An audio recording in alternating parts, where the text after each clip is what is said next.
Hey, we are live. It's Tuesday night. Welcome to our weekly chat with y'all. Give me a 5x5 if you can hear me, please. Let's make sure our audio is working. Oh, she's going to go turn on the light so it looks prettier in here.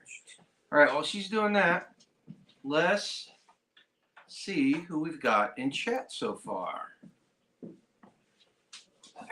We've got My Crooked Little Homestead. How you doing, Terminator? Tamber from Texas, Homestead Twins. Skanes girl, there she is. We got Leonard Huffman. How you doing, brother? Hey. Let's see here. Who else? Glenn Young.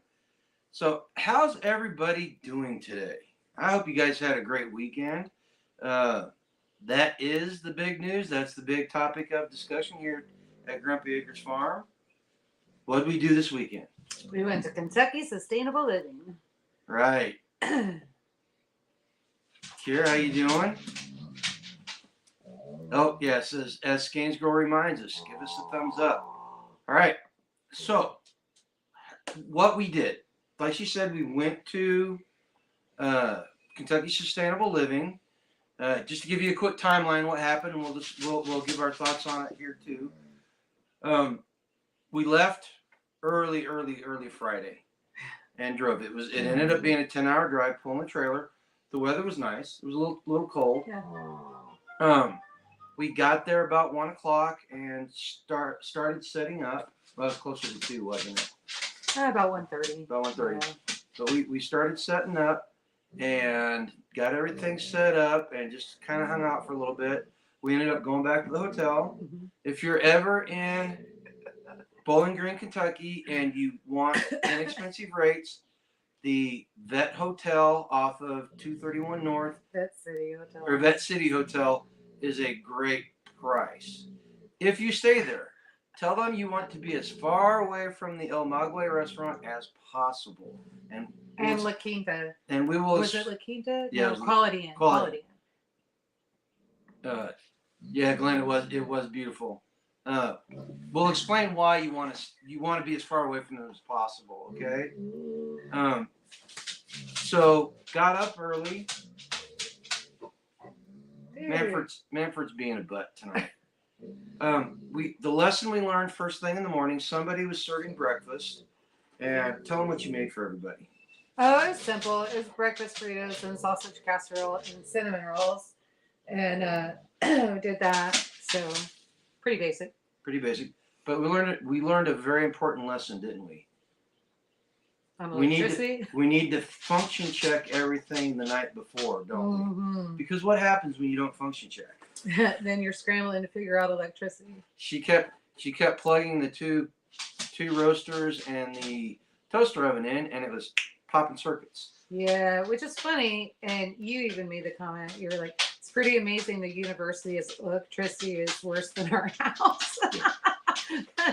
Yeah, I sure figured it would have happened here. But to be fair, we don't have two roasters in this and an oven plugged into that one. No, yeah. No, I do because I run the extension cord when I'm cooking and making stuff at the what you call it, the island. The island, what you call it? The thingamajig. The thingamajig. Yeah. The real expensive thingamajig Right. you got in the middle of the kitchen. Aunt Ty, what's going on? And so that was very interesting and very. So very Friday night, we'll backstep a little bit. Friday night we went over to Jason's house, just for the little get together he has for vendors and speakers, and got to talk to all our old friends, people you know. It's always like a family reunion. Yeah, Jason and his wife and Shelly and Randy and Toolman Tim and Mike and his wife. Mm-hmm. Jason came. Yeah, and then we got to meet Angry Prepper, Jason, and we got to meet Chris Weatherman, Angry American, and EJ Snyder was there. And his lovely, Chris' lovely wife. Oh yes. So if you're ever at a festival and there's beer sitting there that belongs to somebody, don't just walk up to them and go, "May I have a beer?" No, that's not what was said. Okay, tell them what was said. What was said was like, because she just came walking up and I didn't know who she was. She just came walking up and she's like, "Oh, is the beer free game?" And I was like, "No." because it wasn't. And apparently she didn't say it that nicely. But I anyway, just said no. anyway, she walked What do away. you mean I didn't say it nicely? I don't know. Anyway, I walked over and I said, well, what was that? She said, she asked for a beer, and I told her no. And I said, you realize that's Chris's wife, right? And she's No, like, you didn't say that till we got in the truck. oh, well, anyway, I told her who she was, and she just felt terrible. So she went up to her the next morning and apologized, and they had a good conversation. Yeah, she's a nice lady. Yes, very nice. Yeah. Chris and his wife and Jason Angry Prepper, they're all really nice people. I really enjoyed meeting Yeah, so Jason. I'm gonna say if Chris and his wife want a beer anytime, they can have a beer. Yeah, So right. yes, my beer will be free game for you guys. I really enjoyed meeting Jason because he's a character. Yeah. He Yeah. is. Well, just the T-shirt that he wore on Saturday. I love that T-shirt. I'm not for everybody. Oh yeah. Like I need that. Yeah. And if you don't know who Angry Prepper is, go check out his video. He's a NYFD fireman, and he's an old time prepper. He was on, I think it was the first season of Doomsday Prepper. He's the guy that walked out of New York City and then kayaked across the river to get to escape New York. Skanes is like, how dare you? Skanes, you know me. You know. Yeah, little on prepper. Jason is hilarious. He's a character and a half. Hey, Chuck Peoples. We were just getting Chuck. Hey. Chuck was there too. Chuck and his family. His youngest grandbaby is getting huge. Well, not huge, bigger, older, taller. Yeah, it was good seeing Chase and everybody. You know, Yeah. so we had a good time. Yeah, Chuck was my personal doctor for the weekend. Helped me out, kept me moving. So I did. Chuck, thank you. I got home very well. I was actually able to drive a little bit. So what was really neat about the get together too was the food. So they made lasagna and they had two pans, and one was sausage, Italian sausage. The other one was regular beef. Mm-hmm. The Italian sausage, Shelley from Two Old Crows had made the sausage out of one of their. Oh my God! I hope it wasn't Fred. Oh Did no! you just eat Fred? Oh no! I'm gonna have to check. Fred tasted good if it was Oh, Fred. if it was Fred, he was delicious. Yeah. You know, Yeah. Fred's the pig that she was complaining about last time.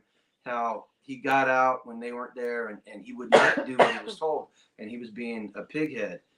And so Darren and I made a short about you need to be like Fred and not pay attention to the powers that be and just do your own thing. Gosh, I hope it wasn't Fred. I'm gonna feel so bad. Why? I'm not gonna ask her because I don't want to know. Fred was delicious. Well, anyway, and then the beef was one that Jason had slaughtered, Mm-hmm. and they were both really delicious, and you could tell the quality in the meat and all that. And then I can always count on Jason and his wife not to kill me. So. his wife, I can't remember his wife's name. I always forget. She's a sweetheart. That she makes. I'm gonna say Chuck. She makes everything from scratch too. So this lasagna, she actually made the cheese. So all of the cheese was made and all of that. It was delicious. And Chuck, delicious. you correct me if I'm wrong here. She makes some of the best banana pudding in the world. And I know Chuck likes it because last fall he was licking the bowl. He was licking the bowl. That's how good it was. Yeah. Hey, and this time she made a larger pan, so we had plenty. Mm-hmm.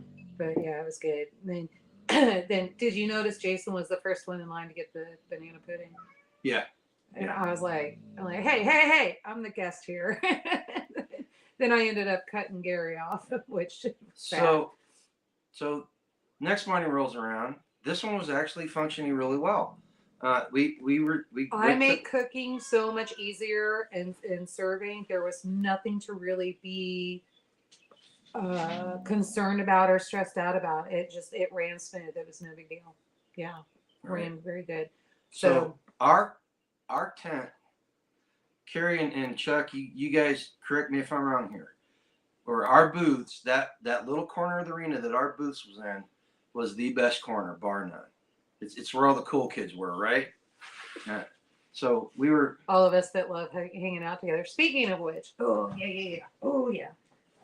Ooh, hang on a minute. Yeah, see Chuck's speaking the gospel now. What'd he say? He said it was the best for the banana pudding. Oh yeah.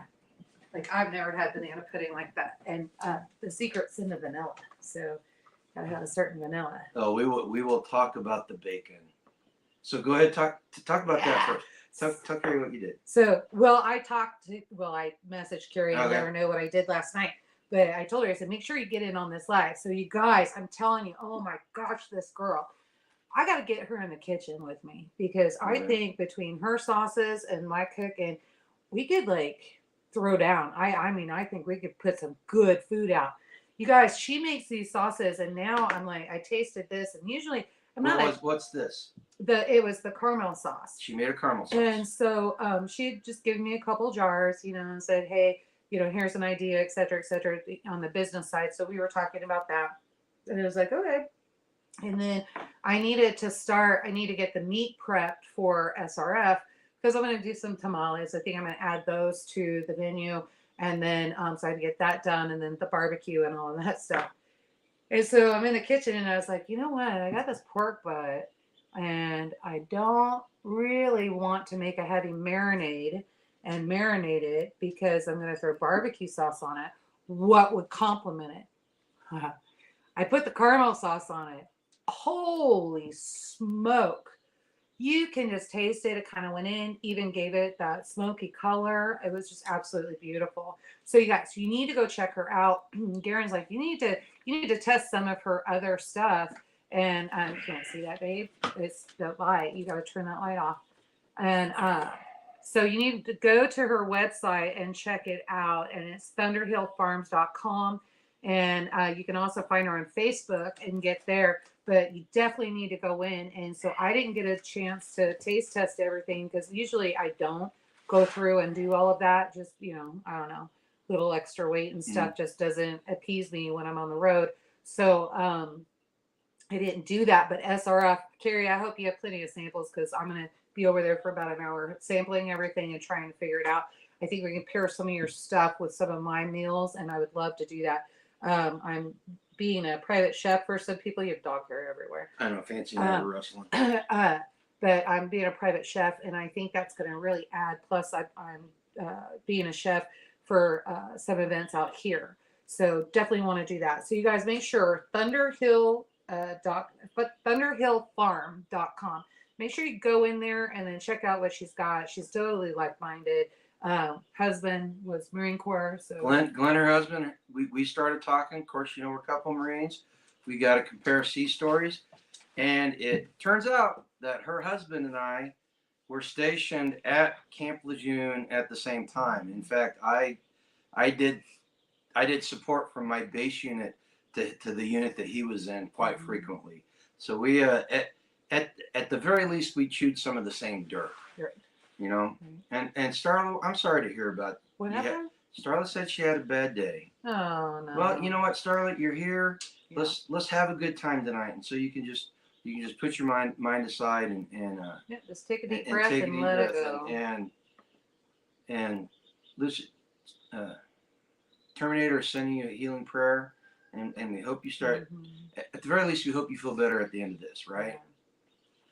So anyway, Carrie's bacon jam. I know you can make different type of jams. I know jams aren't necessarily full of sugar. Did Homestead Medical posted her website? Yes. Okay, I didn't see it. It's there. Okay. It's there. All right, great. But you can make jam. You can make jam out of anything. It doesn't have to have sugar in it. In fact, I make a tomato jam that replaces ketchup in the summertime. It's actually more healthy for you. But anyway, so she makes a bacon jam, which is I'm not even pretending to know what's in it. I just know that it's a little plastic pint container of heaven. And that stuff apparently does not. A lot of the homesteaders there and YouTubers were talking because they all got it, and apparently it does not make the bread. Usually it's just eaten straight out of the jar and is gone before anybody can get it home. Right. Right. There's that. But yeah, no, she does a great bang up job. So I really loved it. I'm excited to get the rest. 2 weeks cannot come fast enough. Hey, there's somebody we haven't seen in a while. How you doing, Faith? Hey, Faith K. You gonna make it to Self-Reliance in a couple of weeks? I don't think so. She's been moving. Oh, been moving. So during the day, I know I promised to make a video, do a live like I did last year. never got around to it. The booth Saturday was really busy. Oh yeah. Last year, or the last one we went to, it wasn't until about midway through Sunday where we ended up paying for the trip, and we paid for the trip on Saturday, and almost everybody we talked to from a vendor standpoint said the same thing. Saturday was great. Best day. Shelly, A lot of new people came in on Saturday. yeah, Shelly said they had 500 pre-sales, and I was talking with the total of 600 people was the count. yeah, so they had really good. They advertised it on the radio, and in fact we met on Sunday. We met a couple that won 3 tickets off the radio, which was really neat. Was that the girl from Germany? And yeah, okay. Her friend and husband, yeah. Yeah, and so it was really good. I really can't say. The neat part for me on the weekend selling stuff was we sold out of the WRL cards, the without rollout cards, the ones we do the lives on. Yeah. And so now we're scrambling. We're scrambling to get some for Self-Reliance Festival. And Kyle, we kind of had to open. Well, we'll have them by Kyle. For sure, we'll have them by Kiowa, but we're scrambling for SRF. But if we sell out at SRF, which we probably will, and I don't know, maybe we need to set some back. If we don't have any for SRF, we can't sell out of them. Yeah, I guess that's true. Moving is sick again. Everybody's been sick. The sickness is going around. It's terrible. Yeah. Let's see here. What do we got going on? New people. Where's your brain? New. No, that was Saturday night. No. What she meant was, and Carrie and Chuck and Glenn, you guys, tell me if you feel the same way. So there were a lot of people that were new to preparedness and new to homesteading that came up to us. Last fall, it was a lot of people that were already in the space. This year, there were a lot more people that were brand new and trying to figure it out. Right. They were coming, and so we got a lot of people saying, I came to look, trying to figure all this stuff out and all that. And then we got a lot of questions on food preservation. I should have just done class, but because they pile into the booth and then you can't sell anything. But which I don't mind. If I can get somebody canning and freeze drying, that's what I want. Let's get it going. So did that, and but yeah, it was very, very interesting. It was Sunday. It was the old timers, and you always know because usually the people that are new to it, it's all credit cards, and then when you get the people that have been in it for a long time, it's all cash. And so, and we saw that a lot. It was all credit cards on Saturday for the most part, and then cash on Sunday. Chuck says, I heard I don't know where to start a lot. Yes. And it was really nice. It's nice to be able to share with these people and hopefully give them some good advice. Yeah. And I'm glad that people are waking up. I mean, how encouraging is that?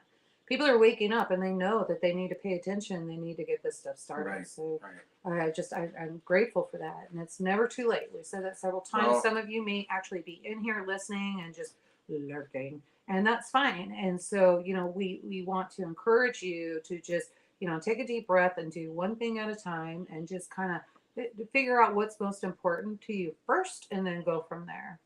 And you can do it. So Randy, if you need to learn about freeze drying and how to get a start, I'll tell you the best resource on YouTube for that, in my opinion, correct me if I'm wrong, is Retired at 40. He does a fantastic job of teaching entry-level stuff and showing exactly what you can do with it. You'll have to go back to some of his older videos because now he's starting to get like where I'm at.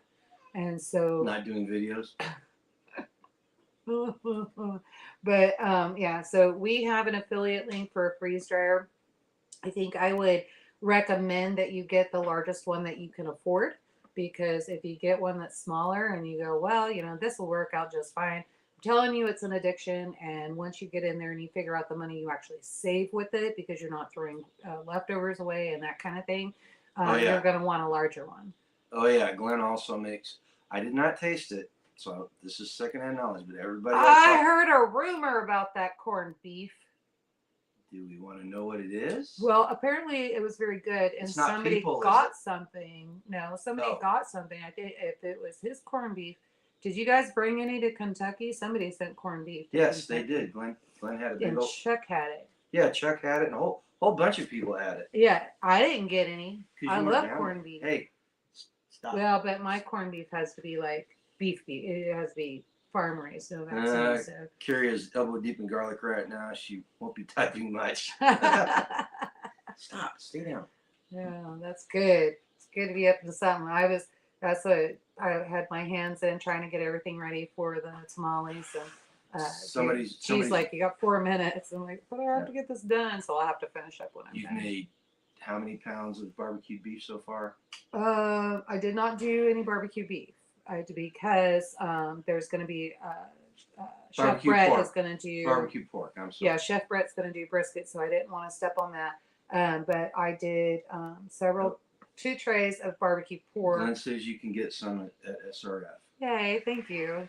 But it can't be store bought, so hopefully you're making it. He's making it. Yeah, with their cow or farm raised cow. I can't do the vaccinations. I'll go to the emergency room. But I did chicken. She's got poor genetics. No, I think I have very good genetics. I haven't been tainted. And but I've got 1, 2, 3, 4, 5 trays, they're all about 8 pounds. So I got 40 pounds of barbecue chicken, and then I've got about 25 pounds of pulled pork, and then which I used Carrie's caramel sauce in, and it tastes wonderful. In fact, Garen and we really tasting it, and Garen's like, I've had this in a restaurant at some point.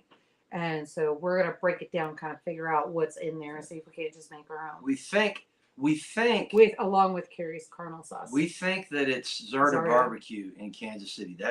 That's what it reminds us of. So we'll see. Hey, local prepper, did you get my email this morning? My introductory email? And we met some guys. We met some guys at the festival that were vending that had really good booths and just really good products. And they're all on the east. All 3 of them are on the East Coast, South Carolina, Pennsylvania area, and I think they would be a perfect fit for prepper stock. Seriously, all super nice guys that have been at it for a while, and they know the score on it all. One of them is Survival Gear from Pennsylvania, Brian. He used to work at Sigma 3 in the Ozarks in Missouri before things went wonky with the guy that owned it. I remember when it went bad and they kind of fell off the face, but back 8-9 years ago, they were like the premier place to go in Missouri to get your training. Oh, and local prepper, you said to give you a heads up when we ship out, we're gonna go ahead and get some stuff off the trailer and ship that out to you. So I'll just email you real quick and let you know what day. It will be this week though, because I want to get all that done before we head out to SRF. I've got a lot of cooking and freeze drying I got to get done in the next 2 weeks. But trying to make sure you guys' menu is full. You know, and so Saturday was good. Got to meet a lot of people. Saturday night, Jason and Shelly bought pizza for everybody that stuck around. I got to tell you, I didn't eat very well during the day, and I ate way too much pizza that night, and I did not feel good. Yeah. I ate like crap Saturday night, but it was good. It was good to give feedback and try to help make the next one even better. Yeah, now they're booked out, Claire, to 25.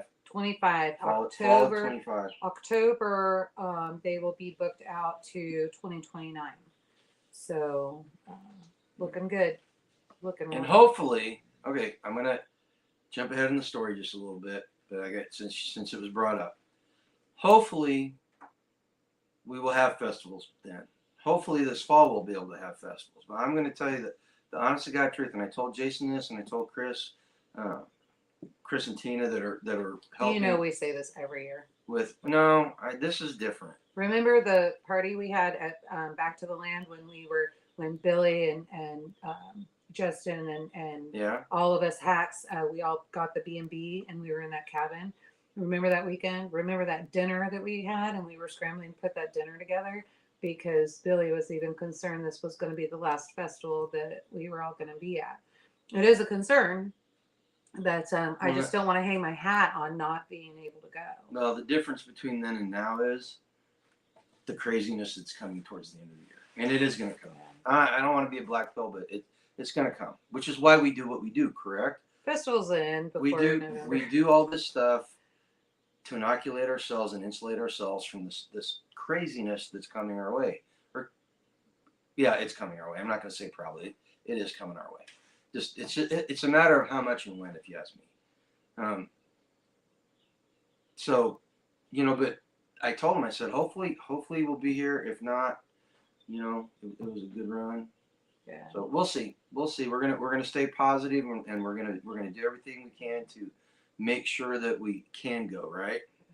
I do need to talk with Tina. I'm going to call her. We were talking in passing about speaking on food preservation for me to do that back to the land. So I need to call her and figure out if I need to get that definitely on our calendar, Right. or if it was just Skeins is doing a little decluttering, and right now it's a bottle of Kahlua and Tito's. So.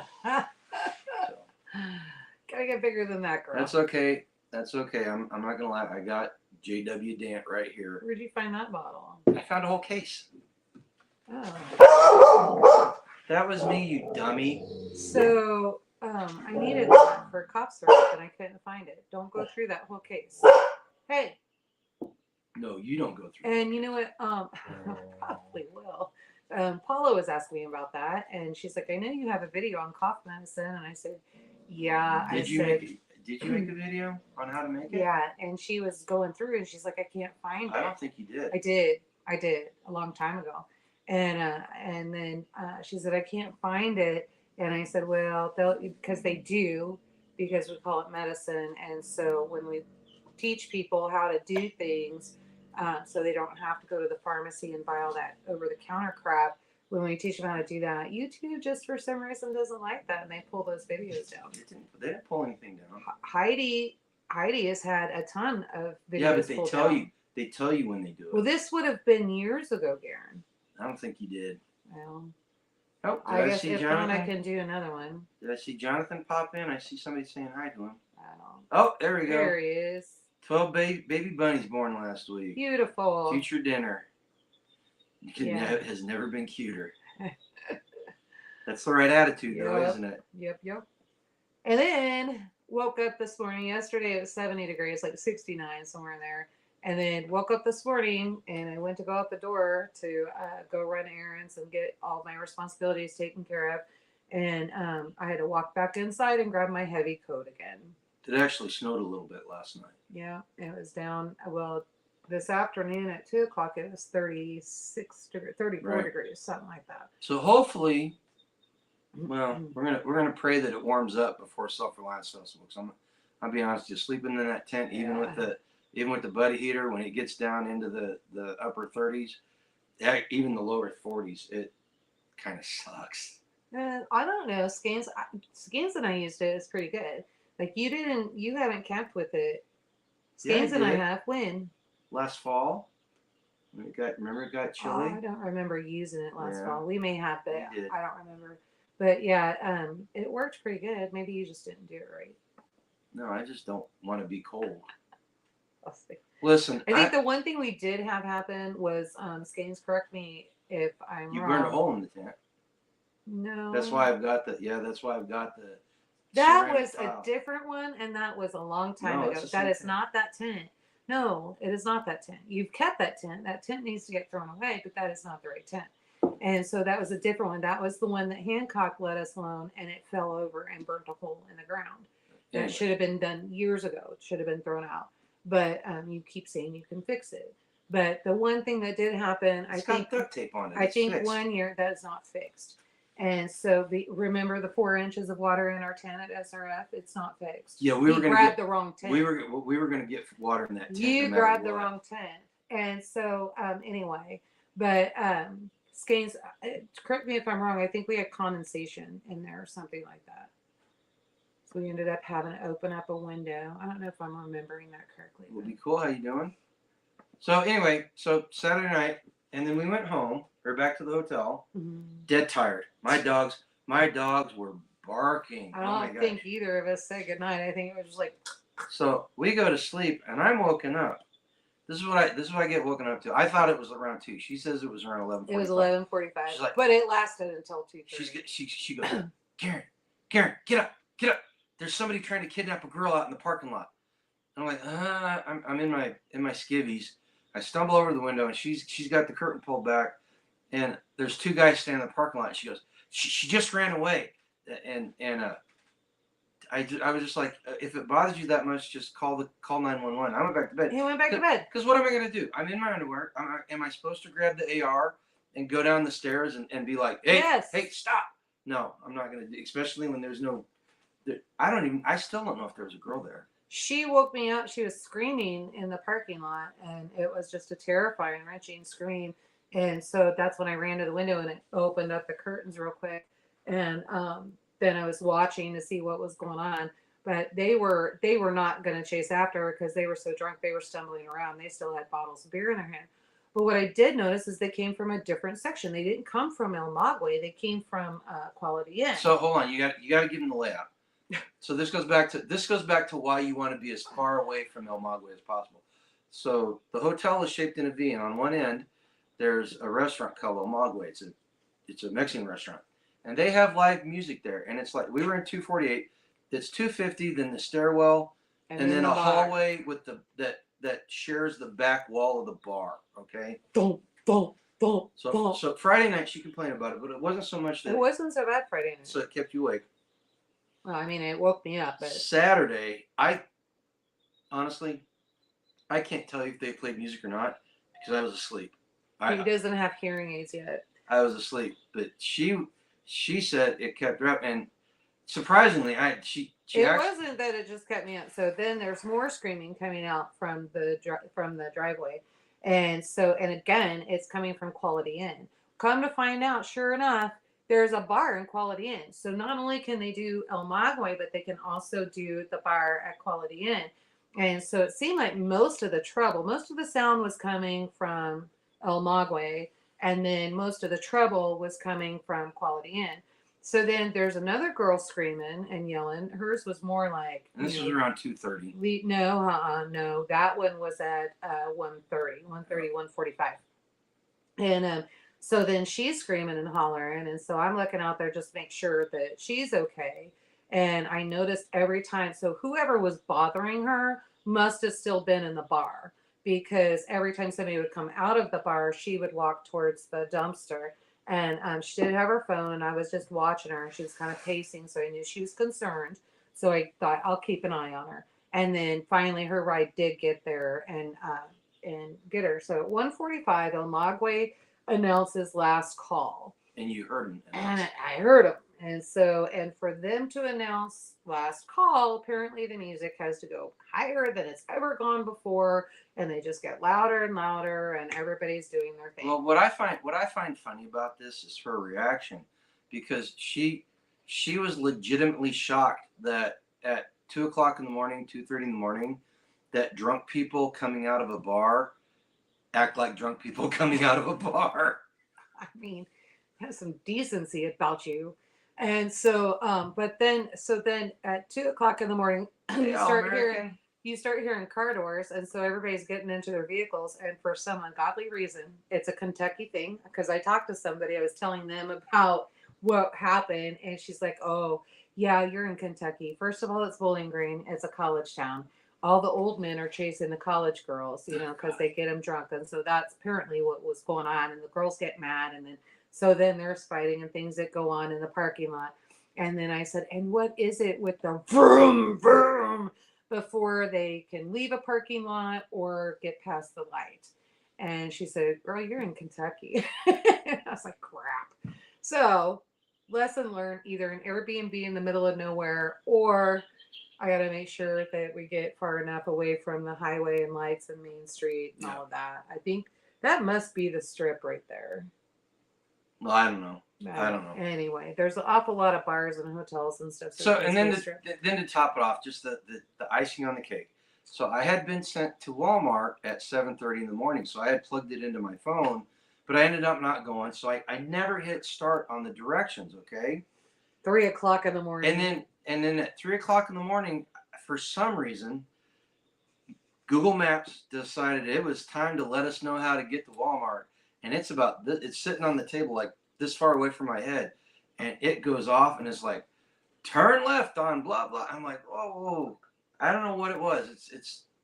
I think it was a 3-letter agency. I think they had been Well, spying on us. and then to top it off, like his phone, it wasn't. I didn't know what was wrong. I was just ready to check his phone out the window, and so it kept making a noise, and he couldn't hear the noise.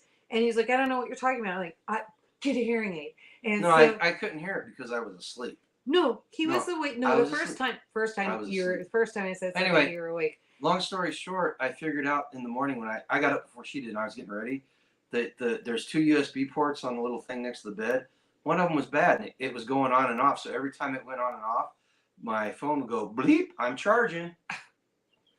So we got up, we made it up, we got up and I got up. Got everything packed in the truck, went to the venue. Breakfast went much better than Saturday. Much smoother, yeah, much smoother. Lesson learned from all that was you do not need to make as much stuff, right? Well, we didn't really know numbers anyway. It was a guessing game, and so but now we've got them, and I can grow on it a little bit better to sell out and then not do anything because they can eat at 11. But there were people coming in the door. What screwed us up Saturday was one, the electricity, and then two, the doors. People were coming through the doors a lot earlier than 8:30, so that kind of screwed us up. So anybody that's been to a festival with her will be shocked to know that at 6:30 we rolled through the doors and she was up there getting stuff ready. So she has set the bar, and now we have to hold. I didn't have a campfire. We have to hold her to it. We have to hold her to the bar to be bright-eyed and bushy-tailed early in the morning and be there to have food ready for everybody. I don't know. I kind of like it when Rosie comes and says, "Angie, it's time." Garen said you got to get up and come help in the kitchen. Yeah, Darren and I don't need to be running the kitchen. Yeah, actually, I think I've got it a lot better. We're not going to have to be scrambling that way, so there won't be a long wait for food, hopefully, and we're going to be able to serve it fast. Chuck verified it. That you were there. Yeah. So I was up before Darren. Oh, see, on look, Sunday. See, look. Even Skate, all caps. She's shocked. Yeah. What? In all caps. That was a cry of shock. Right. So yeah, it's a thing. Yeah. So anyway, Sunday was good. Again, I didn't make a video. I apologize. Was not as busy, and like she said, there were a lot of people that were more entrenched into the homesteading and prepping space. But made for good conversation, so it's kind of good that that it was low key. Yeah. So, and it's Kentucky, and so church on Sunday. Right. They would do really good if they would do a Friday Saturday festival. Well, and that's what I told Shelly that. Yeah. Or change the hours. That's for up Sunday. To you mean? Yeah. No, I wouldn't change hours for Sunday. I just do Friday Saturday. Yeah. But so everybody started packing up a little early because it was the cells were dead. They were still doing the talks and everything. And what is he doing? Sets the bar for you what? So now that Yoda sets up the bar, it's going to be one hell of a party.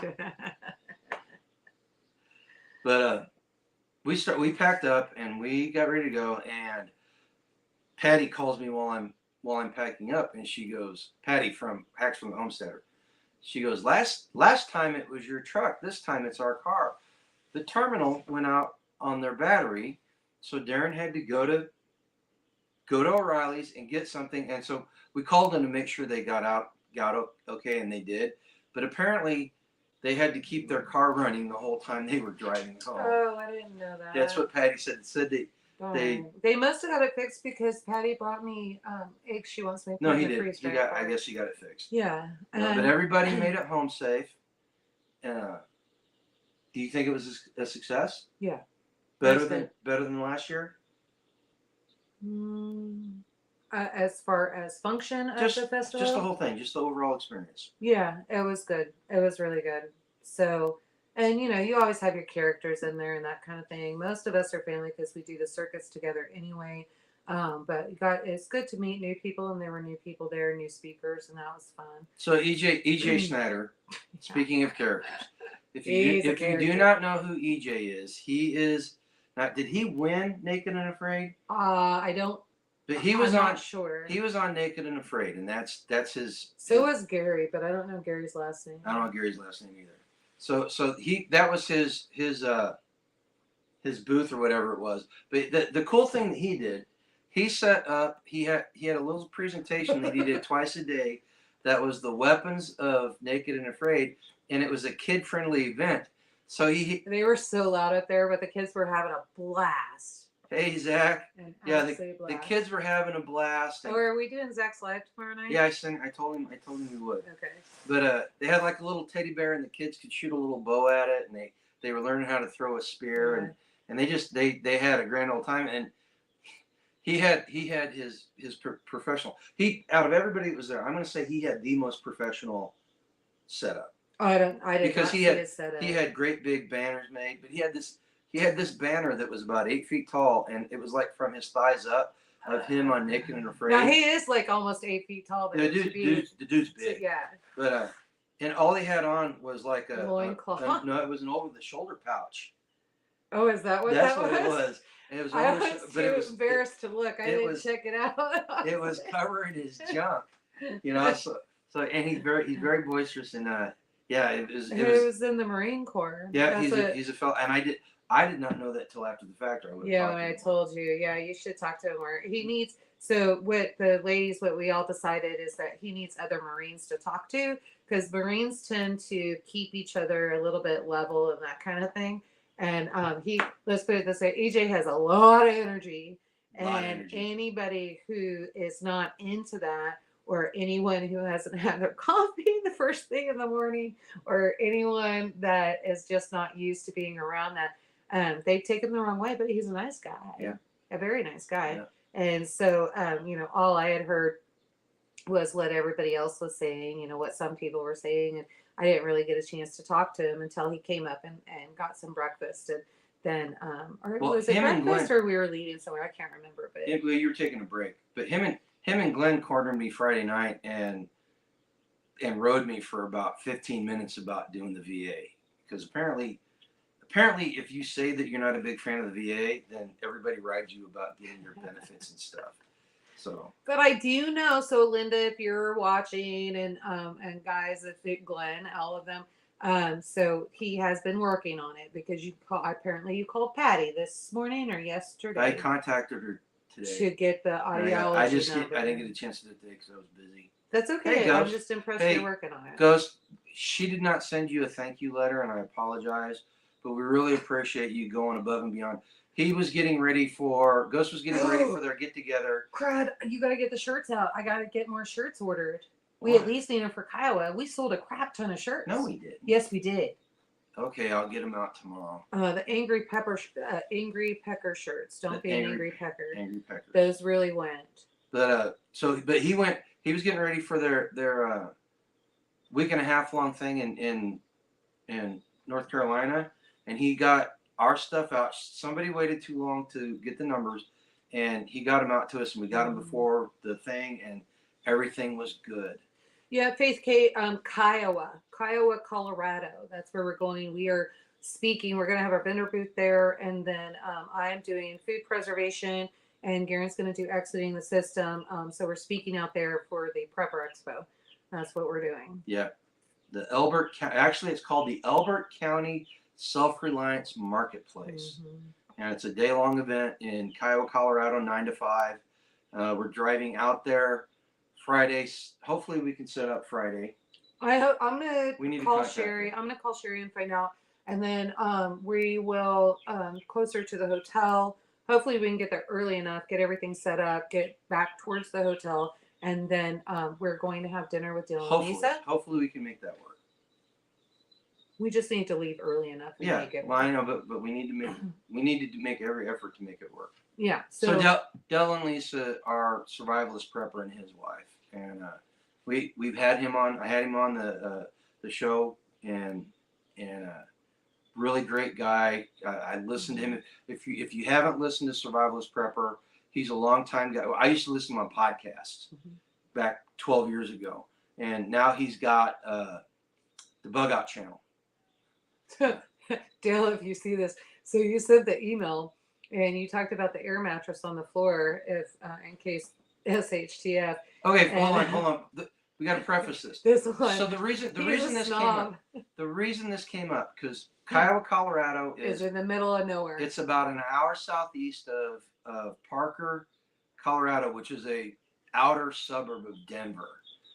So we were looking at BRBs, Verbos. The only one in Kiowa, Colorado was a fifth wheeler out in the middle of a cow pasture. Price was good, Mhm. but it was a fifth wheeler out in the middle of a cow pasture. So we're having to stay in Parker, and Anti Jack must be a fan of EJ's.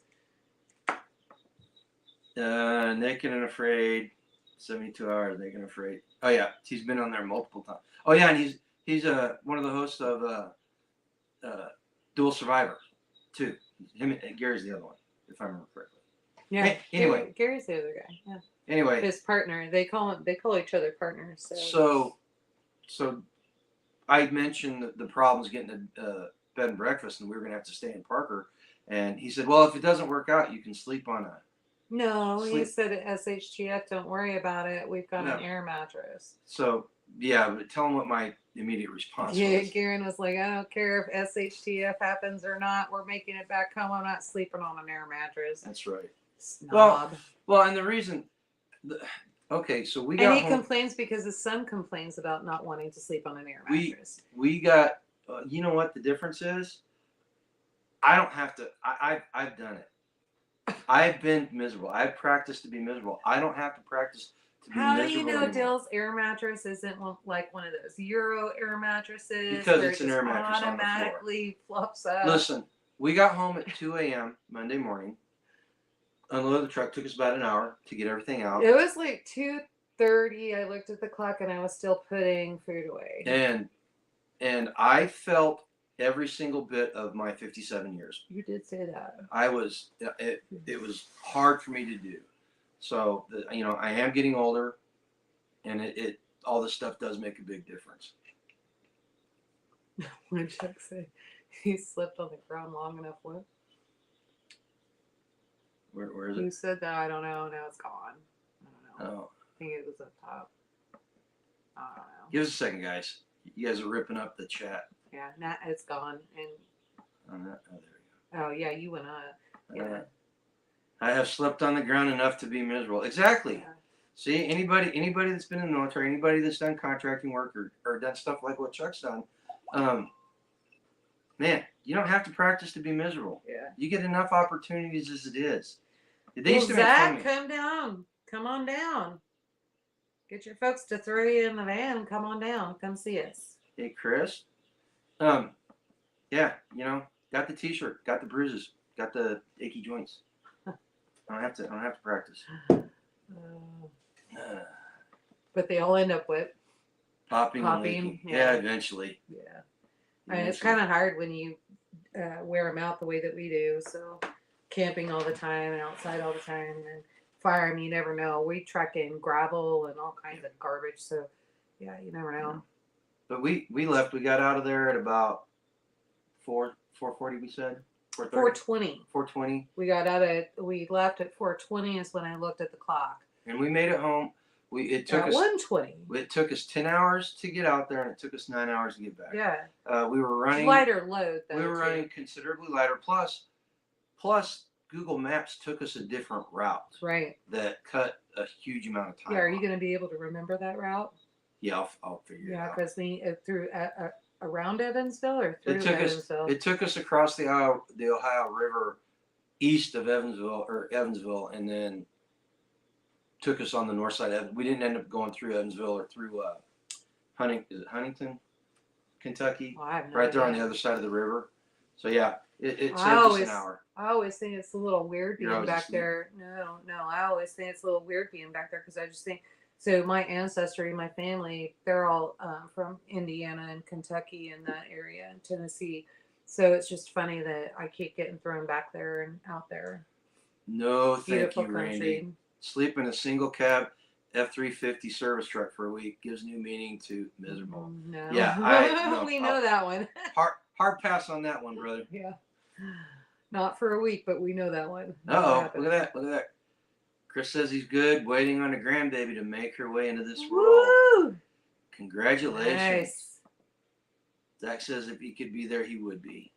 Yeah. Well, hopefully we talked to some people that are subscribers, or I've met them on other channels, and they say that they're going to try to be there. So it's going to be good.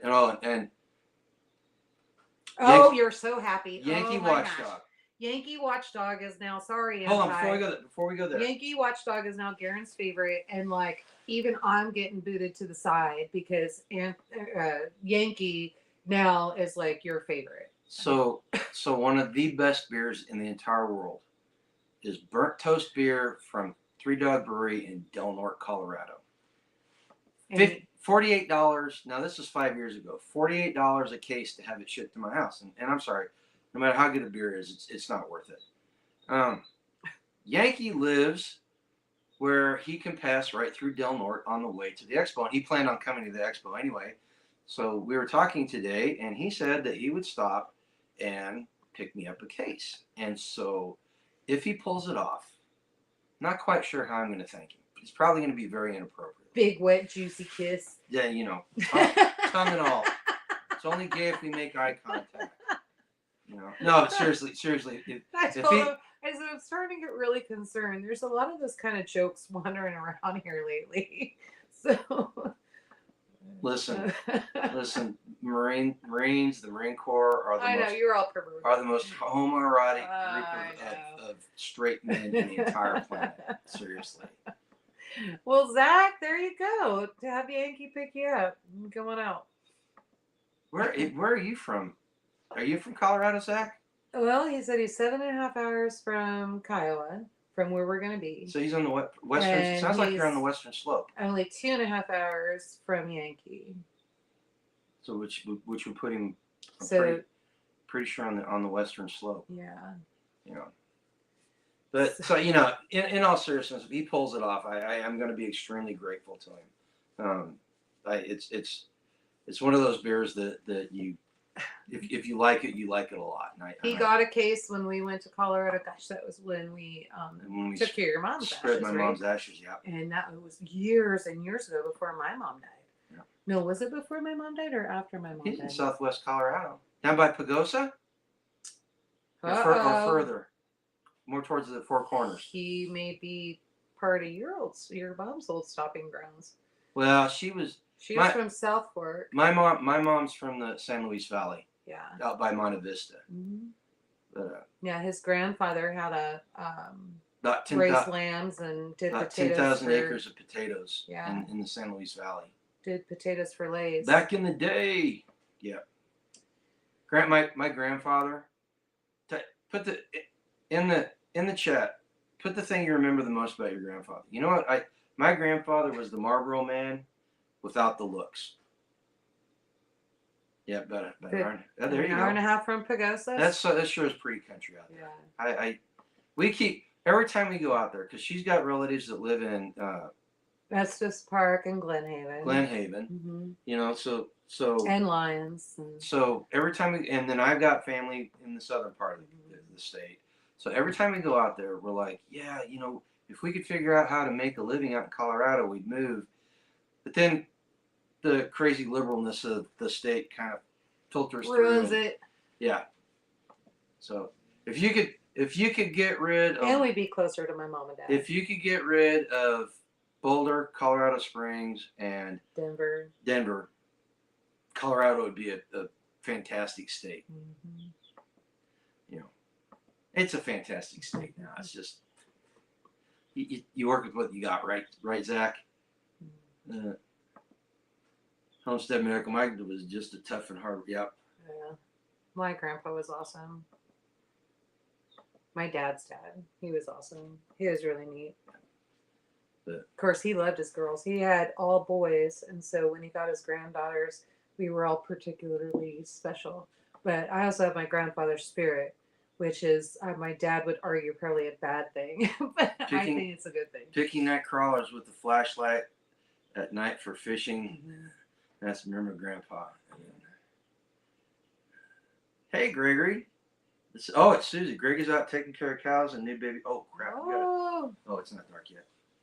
We got a little 8 inches of snow. Yeah, we were just talking. Yeah. We got just a bare dusting this morning. Glenn and Carrie up in northern Wisconsin are getting. Did you guys get the 24 inches like they said? oh yeah, because they were sure they were Yeah. gonna get home. I forgot about that. Randy said, remember cutting firewood and cussing all us youngsters because we couldn't pull the brush fast enough. I certainly hope I can create a memory with my grandkids like that. I think you already have, at least with Lizzie. Okay. So Chuck asked, does anyone want any special medical supplies at SRF? There was some stuff that we were talking about. Not respirator, the mouthpiece for mouth to mouth. And then there was something Put it else we were together in an talking email about. and send it to him. Well, we need to put our brains together and kind of do that. Also for SRF, because of what's happening with the rule of law, we did not realize that we were going to be selling out of those. So if you guys want a deck, if you could let us know ASAP, just let us know if you guys are going to want one. We're going to set those aside for you and then determine if I need to have some just sent to Tennessee directly, and we'll work with JD on trying to make sure that happens. So drop us an email or whatever and let us know. I'm gonna go put up chickens. All right, Okay? go put up chickens. Oh, ouch. Don't forget some wallet band-aids, Chuck. Yep. Oh, somebody got a boo-boo owie and had to go get a band-aid. No, I didn't. I washed my hands. You said you went and got a band-aid? No, I washed my hands. So you took care of the boo-boo owie by yourself? Of course I did. See, look at that. That's my prepper girl. Because I'm a better nurse than you. No, I just rubbed dirt on it. My grandfather hand-farmed all the food the family ate for 8. Wow, that's... Yeah. You know what, though? The everybody that's around my age, my grandfather was born in the 1800s, and he didn't serve in World War I, and he was too old to serve in World War II. Plus they designated him essential worker because he farmed potatoes and raised sheep. In fact, I remember as a kid driving around. He wasn't farming at the time; he'd retired, but he knew all the other farmers. And we would drive around, and he would see sheep. They would fall into the irrigation ditches, and you could see their legs sticking up. And he would hop out and hop the fence. Excuse me. He'd hop out, hop the fence, and flip the sheep over, and then come back over, and we'd drive on. Yeah. Let's see here. Sky Grandson just became a big catch. Oh, yeah, there you go. Trout line fishing, learning about gardening, going with him to fix the old tube-type TVs. There you go. There you go. Chuck's got boo-boo kits. He's got them in spades.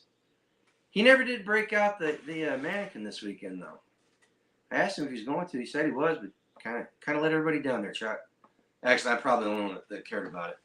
So, final thoughts on KSL. Shelly and Jason did a really good job of making it bigger. They did not reach the goals that they wanted to as far as attendance, but I give them time, and that festival, in my opinion, is going to be a premier destination as far as festivals go. As far as the vendors go, of course, Carrie and Glenn and Chuck were always good, and the young lady that was next to us was selling tinctures, and she was really good. I introduced her to Tina, who is doing all the vendors and speakers for Back to the Land, and hopefully she'll be able to go there this fall. The guys I introduced Local Prepper to all had really good booths. Probably the neatest thing, in my opinion, the neatest booth was there was a guy there from Air Mobile Ministries, and they make a water purifier that can purify enough water for 1,000 people every single day. And They take it all over to different disaster areas in third world countries, and they've been doing it for 20 years. And I'll be honest with you, I had never heard of them. I had never heard of the company, and I had never seen the device. And I got to tell you, it is the best kept secret in the prepping world. And so Angry Prepper got their demo unit, and he taking it back to New York, and he's going to do a video review of it. And it's a very impressive, very impressive thing.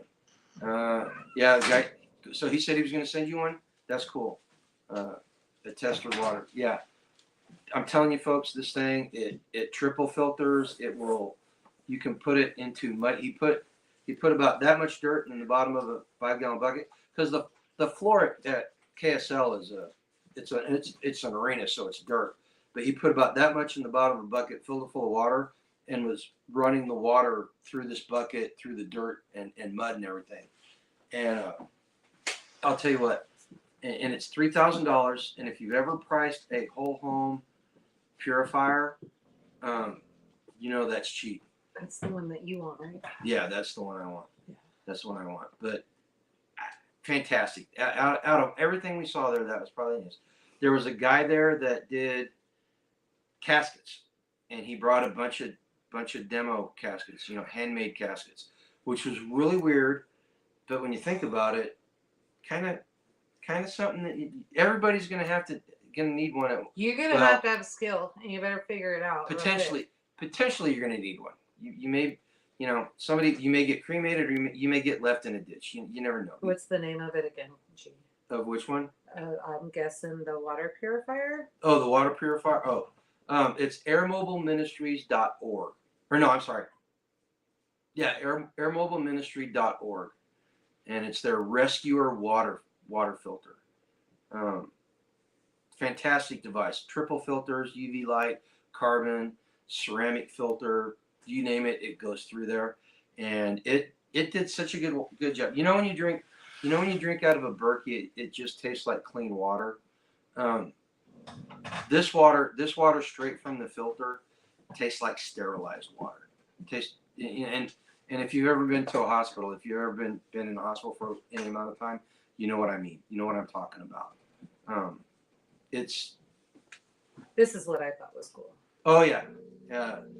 Peggy Homestead was going around, and they've been on our lives. They've been here and talked to us.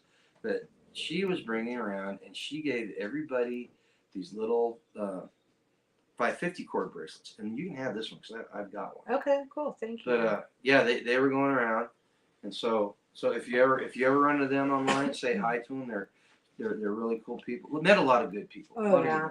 And then the other one I thought was really neat. Keith and I were on a live with Living Free in Tennessee together, and I got to see up close. I didn't see him build it, but I got to see up close the little tiny houses that they do. And so I was like, as I was looking at it, like, man, and I was like, Keith, what would it take to do a greenhouse out of it? Because I could totally see a nice potting shed, greenhouse type deal, just something bonus to go off of the greenhouse that I have. And then I wouldn't be taking, like, what I'm thinking is I've got planting space, and then I've got growing space, right? And so and he's like, I don't know. And I said, could you try to put something together? So I'm going to kind of see what he comes up with, and then possibly keep that in futures. Did you want a dechoker device with your mouthpiece? Did I what? Did you want a dechoker device with your mouthpiece? Yeah, that'd be great. Especially as I'm getting older. That'd be great. Well, because trying to get behind somebody, and now people are getting heavier, and I'm short, and you know what I mean. I was just thinking dechoking, prying somebody's hands off of somebody's neck. No, I'm sure that's not what he meant. I think I know what he meant. That would be a handheld taser. or something else. Whatever. But yeah, so yeah, that'd be great. So, as a reminder, while we're here, while we're at this point, affiliate links are down in the description. If you don't want to wait to get a WRL cards at one of the upcoming festivals, or you're not going to be at the festivals, there's a link down there. I was talking with JD today, and he's super excited about how everybody is really enjoying the cards. Mhm. If you liked Conflicted, these cards are different. I talked to him today because what I was gonna do is I was gonna have Chris Angry American, if his cards were in the WRL deck, Have him sign I the was gonna have him text. sign it as a collector thing for people. Um, they're not in there. They're all brand new cards. Some of the concepts are same because you don't reinvent the wheel as far as ideas go, but no specific cards are in this deck that were in the first deck. Oh, really? Okay. Although I'm gonna go through the cards, and if the Witch Doctor card is not in there, I'm going to be very, very disappointed. In fact, I'm gonna let JD know this. But anyway, I don't think. and then the freeze dryer and the sun oven, all those links are down there. You help support the channel that way, and you also get some good stuff. And so Steve from Survival Gear had these little foldable forage bags in a leather thing that goes on your belt, and we had been looking at We were actually also looked into having to where Homestead make them for us. Right. We were going to try to do a collaboration with Well, them. the problem is, here's the problem. Okay, correct me if I'm wrong. The ones that Brian had were the ones made in China. Those are the ones we originally looked at, and we didn't buy them because they were from China. Right. And so we were going to have them made here in America, and all the parts we needed were from China. They were either from China or South America, and it became too expensive. I mean, we would not make any money off of making it. And the ones I got to see the ones. They're good quality from China, and they look like they're good. The leather's not the best, but the overall thing is good. Yeah. But I've been thinking about it. We're not going to do it because it's made in China. I would be. It's one thing having to buy something from China because that's the only place you can get it from. It's another thing after saying everything we've said about China to buy something that we don't need to buy from China just to make a buck. I'm not going to do that. If you want to go, in fact, if you guys post it in the chat or you put it down in the comments afterwards, if you want the link to what these bags are, I will post it to you and I'll give it to you so you can get one. Yeah, just get them from him, I guess. But yeah, get it from Steve. Mm-hmm. We're not gonna supply it, and we try not to. And I can sew these bags and I can do all that. It was the leather and the snaps that were the problem. So the snaps do come from China. We could not source those from anywhere. Yeah, and from time to time, people may send us things to test and promote. And if it's good, we're gonna tell you it's good. If it's not good, we're gonna tell you it's not good. And if it's from China, we are going to tell you it's from China, and we will put the link up there. And you will always have the choice not to buy this stuff. All right, but I'm not gonna buy stuff and then put it in our store that I know is from China. Okay, the Hori Hori knives. In fact, that was a huge thing with the Hori Hori knives that we sold. Or we sell. Our Hori Hori knives are made in Japan. We made specifically sure. 2 reasons. Number one, they're not made in China. Number two, they were invented in China. Japan. And the steel's better quality. We were talking to some people in the Chinese ones. They said if you get under a root and you pry hard enough, you'll break it. It breaks or bends. Mm-hmm. And the Japanese ones won't do that. Okay. So that's where that is. But if you want to help support the channel, you can do that. You can also there's links to the Bonfire store and Spread Shop. You guys can check that out if you want. I'm not happy with the Bonfire store. Well, I'm not either right now. Right now, it's the only thing we got that will do more than 4 colors. But we are working with a producer. It's Ghost. We are working with Ghost and trying to migrate some shirts over there and get him to be able to sell them on demand to you guys. Right now he doesn't have that function, and we were talking a couple weeks ago. We're gonna explore that, and we're gonna see if we could do it. All right. And if you are a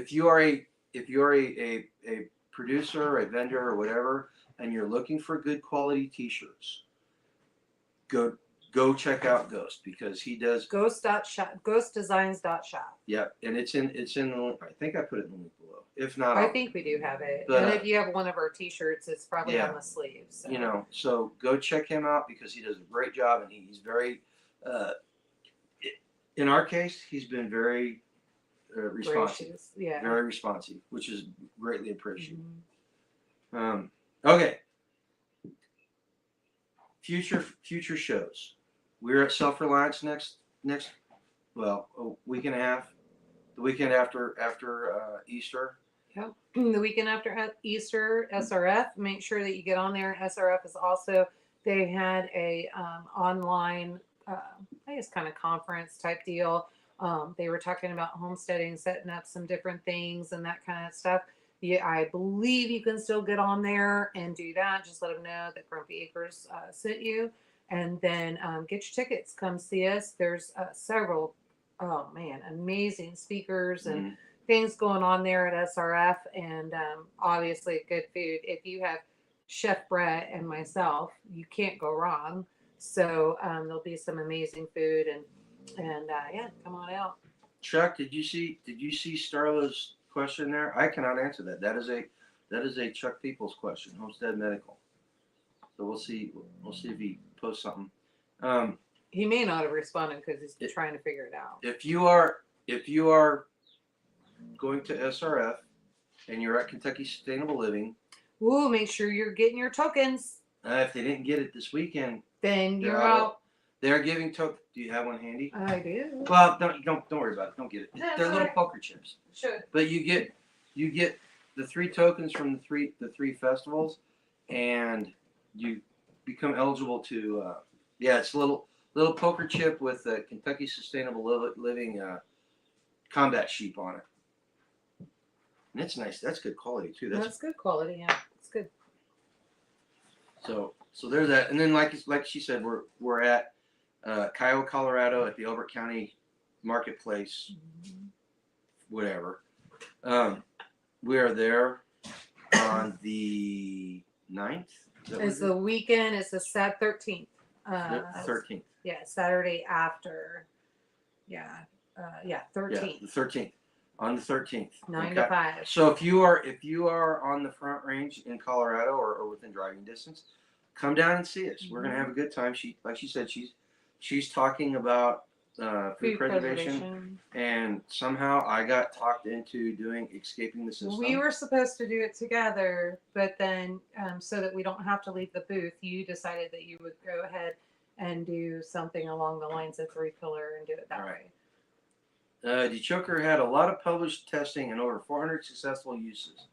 Well, that sounds like a resounding endorsement. Mhm. Let's see. They should have made pogs, make a fat out of them. Huh? That's so 90s. 80s. Is it 80s? Jonathan is an old soul. Jonathan is an old soul, right? Chuck says he will have them up on his site. Jonathan even that old? No, he's not. The 80s. He's not. He will have them up on the website next week. Okay, that is enough about the festivals and what we did this week. Now, I got some stories I want to share. Yeah, it's been a week. Where is it? It has been a week. So let me get to the stories. We're not going to be able to see. I find it funny when you go to stories and your computer says, "Oh, snap." Oh, that was our YouTube channel. Okay, the first story. State of Oregon is attacking small farms and market garden people. What they did was they redefined what a CAFO is. And if you don't know what a CAFO is, CAFO, it's a confined animal feeding operation. So they redefined what they are, and they said any place with either a concrete or gravel pad of 100 square feet or more, so a 10 by 10 square pad, becomes a CAFO. Now what they're doing is they're putting these small mom and pop places with 1, maybe 2 milking cows, or maybe chickens with a gravel floor or a sand floor like what we had in Pleasant Hill. They are putting them in the same category as the great big feedlots. Get out of here. And they are saying that they have to remediate the waste that comes off the property the same way that these big operations do. and The big operations are literally tainting the land. Remember the big thing in Lone Jack we were fighting? and the one girl that was in the video that I saw had 2 milk cows, and remediation was going to cost her $100,000. It's ridiculous. Okay. The second thing they did was they redefined water usage, and they said anybody that used over 5,000, or anybody that had a garden and used over 5,000 gallons of water a year had to have a permit. Well, what that does is it makes it so that these small market gardens could not water. The small producer could not water. So they are attacking the small farmer. And the problem with this is, okay, before I go on, I found out today that the state of Oregon has backed off. They backed off the CAFO portion of that. As far as the person I talked to, because they live up in the northwest. They still got the water requirements, but the CAFO thing is on hold. But the legislature is working extremely hard to fix that problem. Okay, and so why this is important to you, if you don't live in Oregon, if it happens there, it's coming to where you live. It's coming for you. They will. It's like Title 13. And Starlet, no, I would not register my livestock. I don't. The only time livestock gets registered is when it goes to sale barn. And so, we pay that little extra for the ear tag, so they don't necessarily have to just go to butcher, because you'll get more money if they're breedable and that kind of thing. The only time I would register is if I took them to sale barn. But no, I do not register my livestock. I don't think it's necessary, and I don't think it's any of the government's damn business. Right. So speaking of which, we sold a couple of lambs. I need to get locker dates for USDA butcher. Who'd you sell? Bailey. Who'd you sell them to? 1886. Oh. And 2 turkeys for Thanksgiving. Are they going to be, if we hatch them, are they going to be old enough?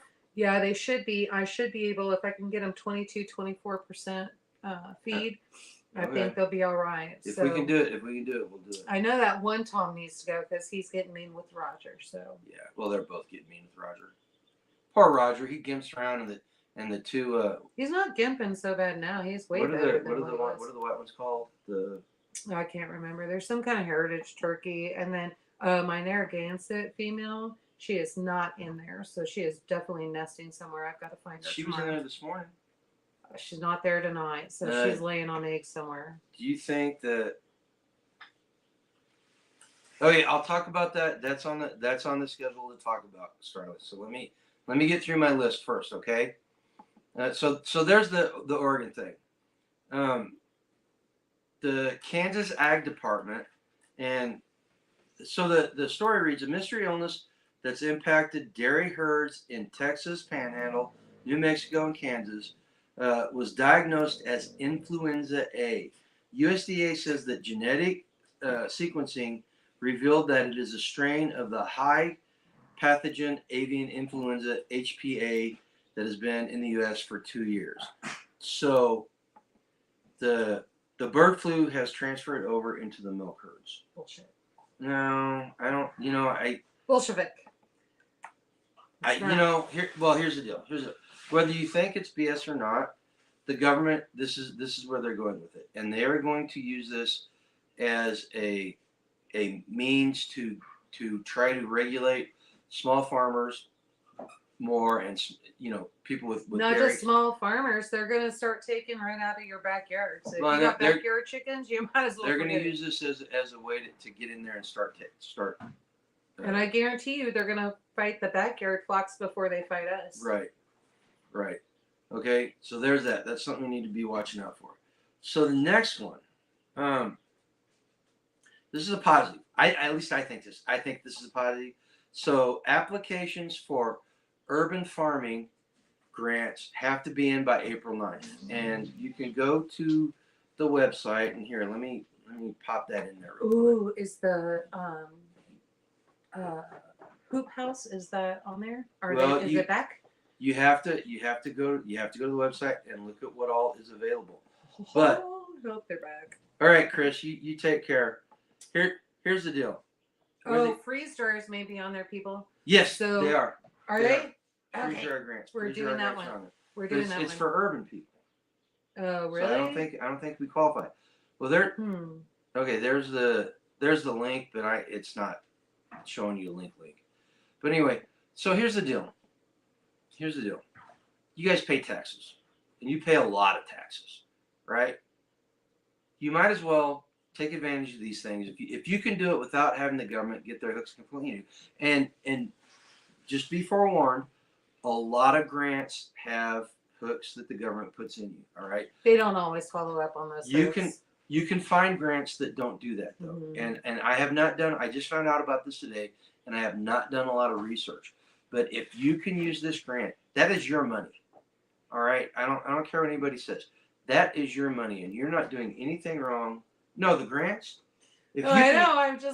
I have a smile on my face because I'm like remembering having these conversations with you about your VA benefits. yeah, but the VA sucks. I mean, I hate the I have VA. to tell you. They lost my dad. If you haven't heard that story before, Anyway, keep going. So, but anyway, this is your tax money. You deserve it. And if you can get one of these grants, get it because it is going to make your life easier. Well, I'm not going to say it's going to make Better. it. It's going to insulate you. It's going to fortify your position. It's going to make sure that if things fall apart, you are better able to take care of yourself. Right. You're better able to support your community. Okay. So if it's something that you're interested in, it's something that you may qualify for, go check out the link. I'll drop it in the description. I'm not going to do it tonight. I'll do it tomorrow morning. And check it out. Okay.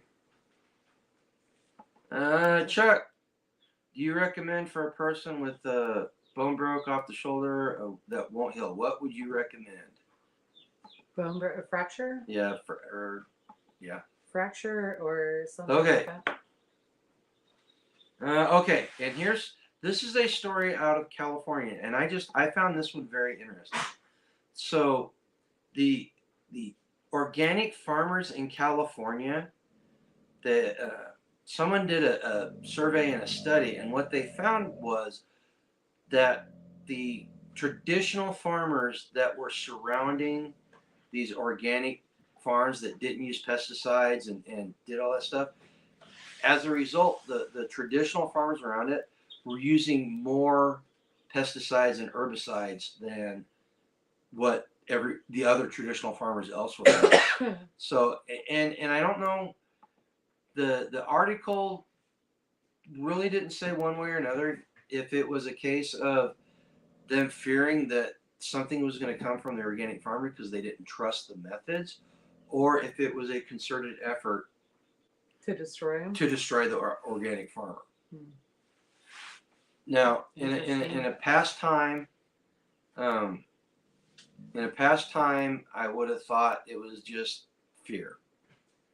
The way things are today, especially in California and these more liberal states, you cannot discount malice. You know, and I'm a firm believer, or I used to be a firm believer of anything you can attribute to malice can just as easily be, and probably more so, attributed to ignorance. It's not the case anymore, unfortunately. You know, so that's something to think about when we're doing it, or when we're doing our thing. Let's see here. The next one. So one of the people that we met at KSL was a young lady from Germany. She was here visiting friends, and we started talking about the farmer protests. And I love the fact that the farmers are protesting in Europe. But one thing that we have to understand about these protests, that most of them are not protesting to get the government out of their lives. Most of them are protesting because the government has taken subsidies and perks that they get away from them. With the Belgian farmers, it's the fuel subsidies. With the Polish farmers, it's the protection from outside. Actually, Ukraine is who they're protesting against. You know, there are some of the movements that are anti-government. Most of them are upset because they're not getting stuff. So if we're going to support these and applaud these, we need to make sure what we are supporting and applauding. Okay. And you won't get the truth unless you talk to somebody who's actually in that country. Well, and I've done research over this for the past couple of weeks. And you could find it? So, yeah, I found it. Okay. But as a whole, the fact that they're taking manure spreaders and throwing manure all over government buildings, and they're taking their tractors and they're blocking streets and making people pay attention to where their food comes from is a good thing. And if it comes to America, I would hope that the big farmers and the independent farmers would stand up and fight for it. Fight for us. Not only for them, but they're fighting for us, okay? Let's see, what else we got? No. Oh, well, let's talk about how the ATF will kill you. They have no problem killing you. You guys heard about what happened down in Arkansas last week? So the ATF was running a investigation on the guy that was a bigwig at the Clinton Memorial Airport down in Little Rock. They did a 6 o'clock no-knock raid, and he, like any normal person would do, shot at who was breaking into his house, and they shot him in the head with a rifle, and he died a couple days later. Okay. The raid, by if you look at it realistically, and Washington Gun Law did a great video today where he looked at the search warrant. It could have been done differently. They could have got him at a gun show. They were accusing him of selling guns illegally. All right. They could have got him at a gun show. They could have intercepted his vehicle on the way to work. They could have got him at work. They chose not to. They chose to violently enter his house at 6 a.m. in the morning and ended up getting in a gun battle with him. So they want to make him an example. Well, and that's what they're doing. There have been several. They go to the one guy's house a couple of weeks ago with like 20 vehicles at 6 a.m. in the morning, all with lights flashing and everything.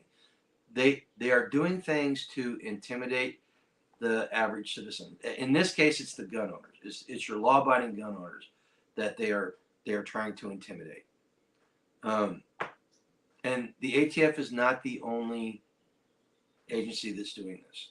Now, what this is indicative of, in my opinion, the people that run those do not care about you. They do not care about you and I. They do not care about the average U.S. citizen, and they have no problem taking our lives in order to make a point.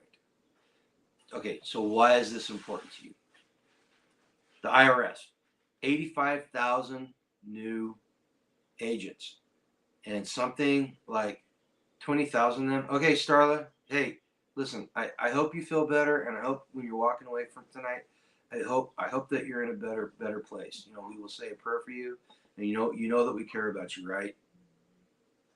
If you need a shoulder to talk to, she knows she can call this one. All right, she knows it.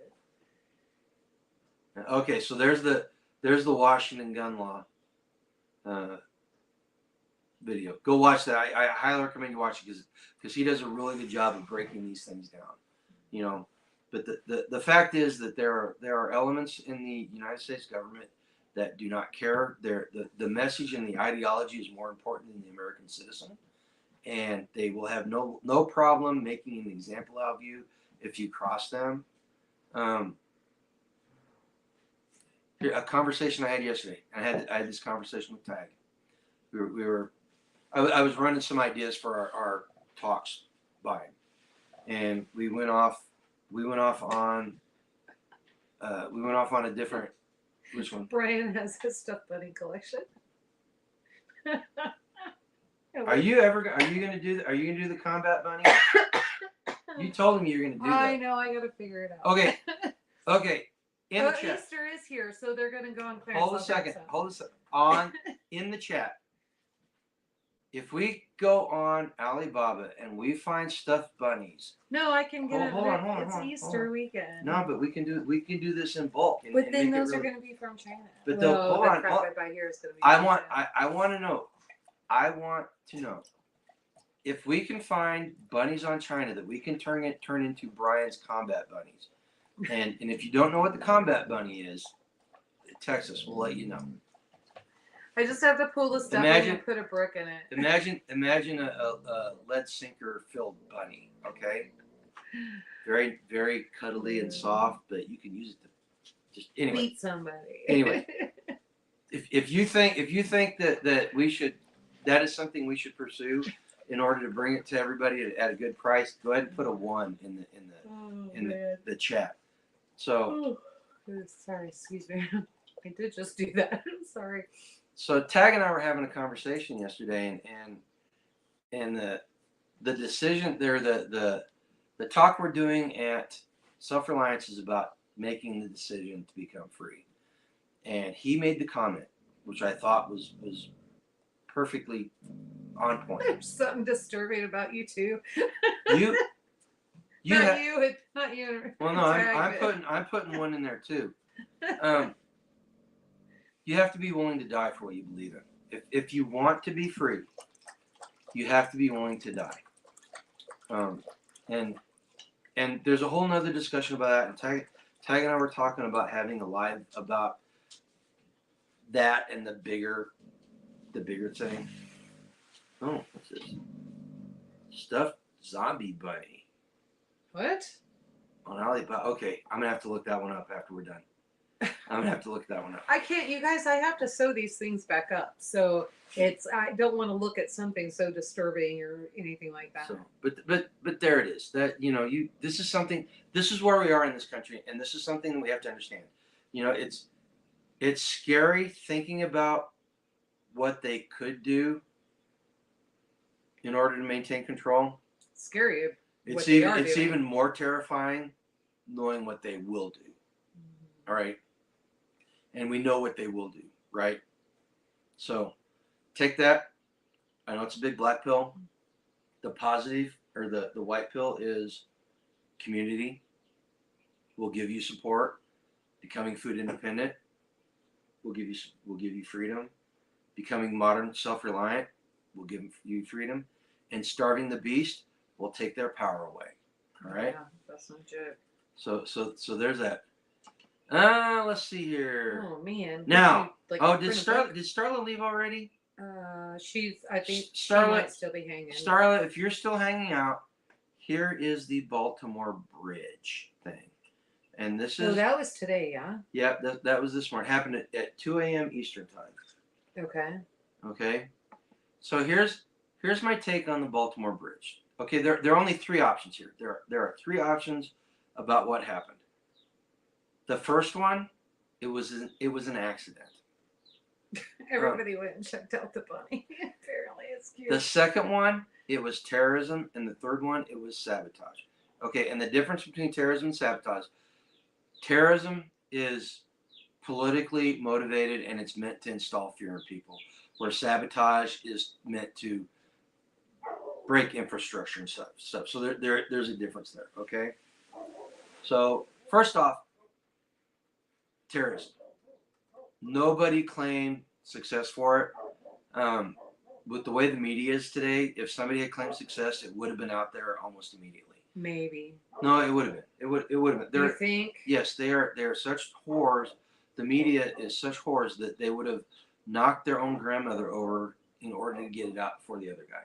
Okay, so I'm not saying it's not terrorism. What I'm saying is the possibility of it being terrorism is pretty small. The second one, accident. Now, I spent 2 years on an aircraft carrier, so I know a little bit about the way these big ships work. And from watching the video and looking at pictures, that was an E-class container ship, which unloaded weighs about 55,000 tons. Right? When you load it up, and that thing was loaded to the gills. When you load it up, it weighs a lot more than that. Okay? People would be shocked if they knew exactly what the conditions, the safety procedures and safety conditions on these ships were, and how unconcerned the crews are about safety. I've seen these ships in port, and I've met the crews. Was it a military ship or a private ship? No, it was a container ship. and I never could find out where it was flagged, but the captain was Ukrainian, and the boiler chief, who was like the second captain on these ships, was Indian, right? But imagine this. Another Panama incident. Here's the way I can describe it. Imagine a Mexican semi that weighs 55,000 tons driving on American highways, only worse. That's what it's like. Seriously, that's what a lot of these ships are like. Okay, and the third one is sabotage. We probably will never find out. If it was sabotage, the only way we'll find out if it was sabotage is if we go to full-on war against the people that did it. You know, and when I say sabotage, I'm talking a hacker attack or something like that. If we go full-on war against them, they will use that as a propaganda thing. Because realistically, 2/3 of Baltimore Harbor is shut down for the foreseeable future. And I was looking at it today, and they may shut down just because of recovery operations. They may have to shut down the entirety of Baltimore Harbor. Oh, that's convenient. Because remember how the river or the channel came up and it split kind of too. Because it had to, because you needed the two ports to get all the main part of Baltimore was up here. Yeah. Well, that was the bridge that fell, and they, in order to clear the channel, they may have to close off the other channel. So, anybody that lives on the upper East Coast, you guys are gonna see increase in prices. You're gonna see decrease in availability. Baltimore was one of the biggest harbors on the East Coast. We're gonna see it too because we get things shipped out from there. Well, not as much. It won't be as obvious to us, but the people in Mid-Atlantic and the Northeast are gonna see it because you've got New York, you've got Boston, and there's a couple more. But that's also going to affect a lot of the the fish. No, babe, that's going to affect a lot of the fish. Well, they're too. gonna. I know they're gonna see. They're gonna see changes in that. Which means we're going to see the. We don't get most of our fish from the East Coast. We get it from the Gulf or the West Coast. Oh, not the stuff. I know I can go to the grocery store. I can go to Hy-Vee, and they will fly in whatever I want. So, but now that's going to have to come from Boston. I guess this is going to be more expensive. And we may never know. They may never tell us the truth.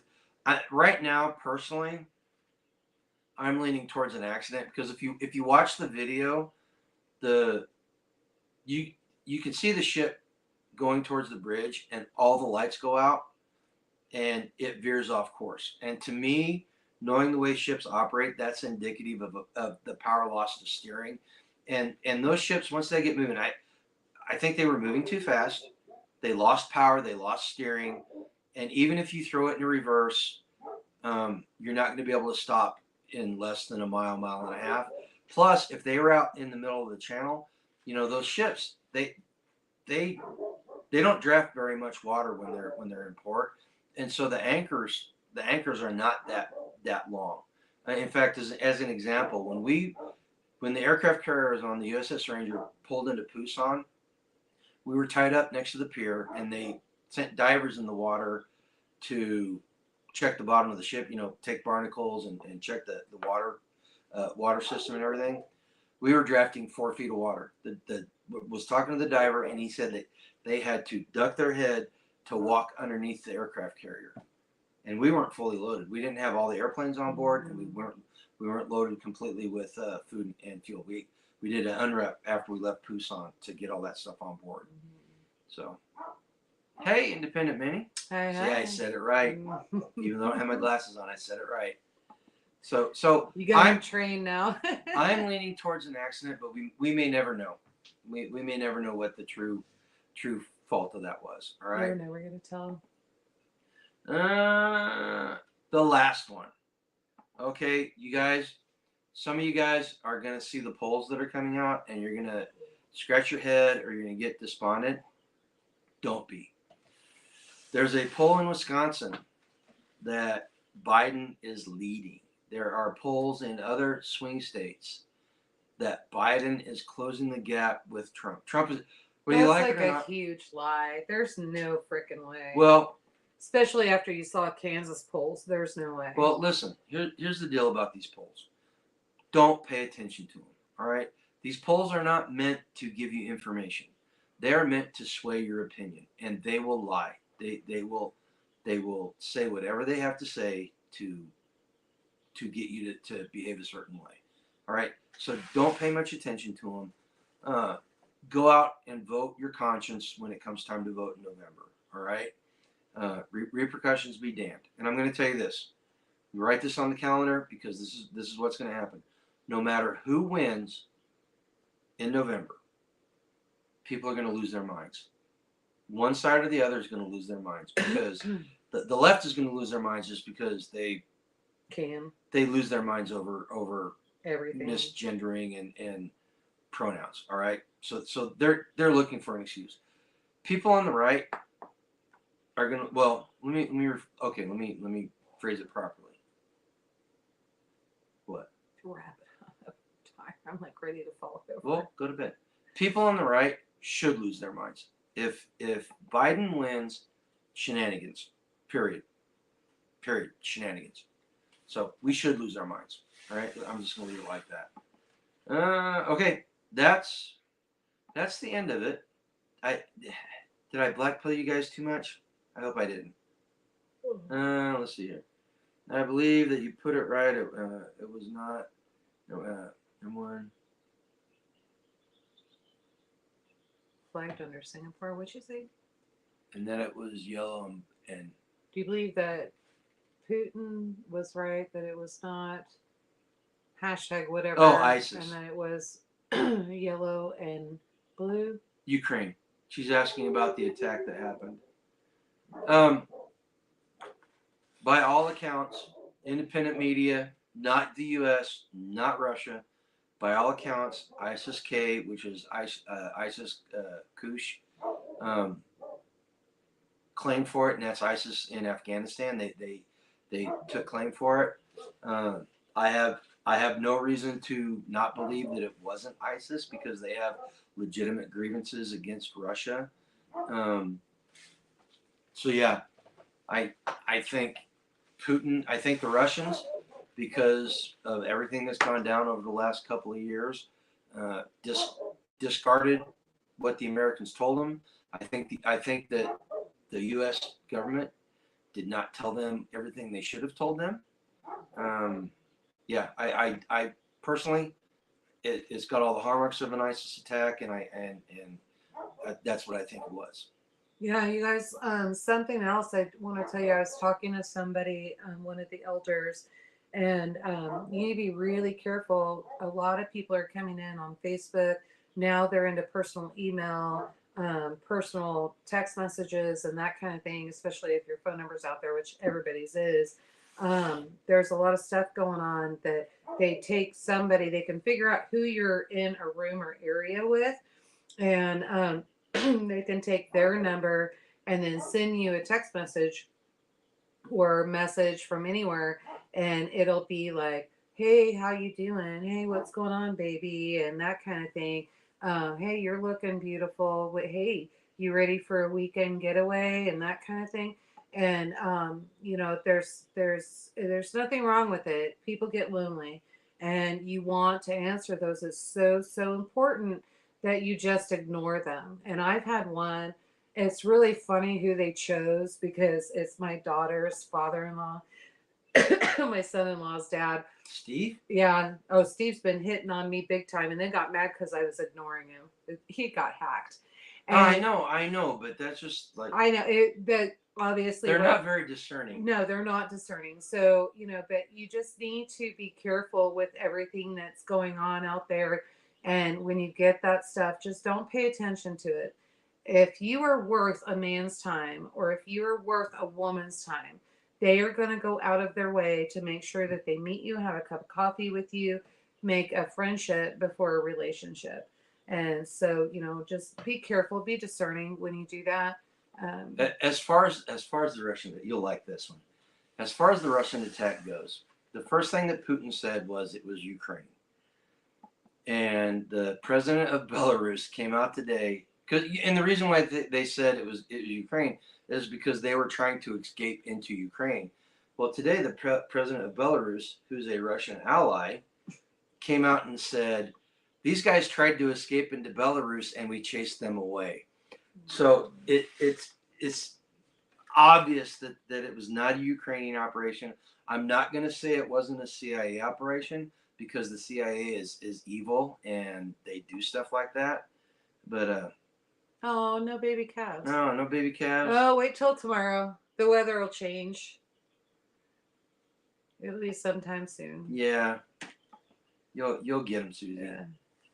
So all right, so somebody's getting tired and doesn't want to talk to you guys anymore. Well, we're almost at 2 hours. We're down to 27 people. If you would hit that like button. Oh, and don't forget, while I have 27 of you in here, don't forget, let's just make them our sponsors. The sponsors tonight, and because of the wonderful creamy caramel sauce that she sent me, is www.thunderhillfarm.com. So go to thunderhillfarm.com and make sure you get your sauces.